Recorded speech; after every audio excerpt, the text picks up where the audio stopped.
શહેરમાંથી ધાર્મિક આસ્થા અને જન આંદોલનની જીતના એક મોટા સમાચાર સામે આવી રહ્યા છે।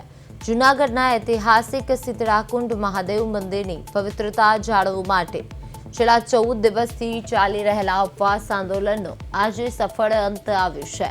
મંદિરની પાછળ આરસીસી દિવાલ અને નવી ભૂગર્ભ ગટર લાઇનનું કામ વહીવટી તંત્ર દ્વારા પૂર્ણ કરી દેવામાં આવ્યું છે, જેને પગલે શિવાલય પર ગંદુ પાણી પડવાની વર્ષો જૂની ગંભીર સમસ્યાનો કાયમી ઉકેલ આવ્યો છે। મિહિર મહેતા તથા વોર્ડ નંબર 10ના જાગૃત નાગરિકોની અડગ લડતને કારણે તંત્ર આખરી હરકતોમાં આવ્યું હતું। આ લડતને સંપૂર્ણ સમર્થન આપનાર શહેર કોંગ્રેસ પ્રમુખ મનોજભાઈ જોશી સહિતના આગેવાનોની ઉપસ્થિતિમાં ઉપવાસીઓને પારણા કરાવી આંદોલન સમેટી લેવાયું હતું। કોંગ્રેસ સમિતિએ આ મુદ્દાને પ્રખરતાથી વાચા આપવા બદલ સ્થાનિક રહીશો અને પ્રિન્ટ તેમજ ઇલેક્ટ્રોનિક મીડિયાનો વિશેષ આભાર માન્યો હતો।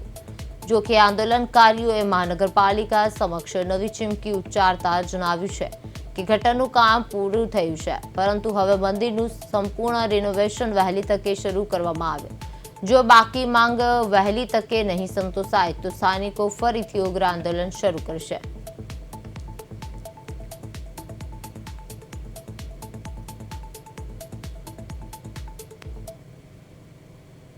વોર્ડ નંબર 10 માં આવેલ શીતલાકુંડ નીલકંઠ મહાદેવનું મંદિર, જે મંદિરના રિનોવેશન માટે ધારાસભ્ય શ્રી દ્વારા જે 50 લાખની ગ્રાન્ટ ફાળવેલી હતી, એના માટે અમે ધારાસભ્ય શ્રી યારે વાત કરેલી હતી કે આ ગ્રાન્ટ તમે જે ફાળવી છે એ હજી સુધીમાં એ કામ થયેલ નથી। ત્યારે ટેલિફોનિક એનો એવો જવાબ હતો કે તમારે આનું વિકાસના કામ માટે કોર્પોરેશન પાસેથી અને તમારા કોર્પોરેટર પાસેથી આનું કામ લેવાનું છે। એટલે અમે કોર્પોરેટરને રજૂઆત કરી તો કે તમારું કામ ટૂંક સમયમાં ચાલુ થશે। આ વાતને થઈ ગયા 6 મહિના।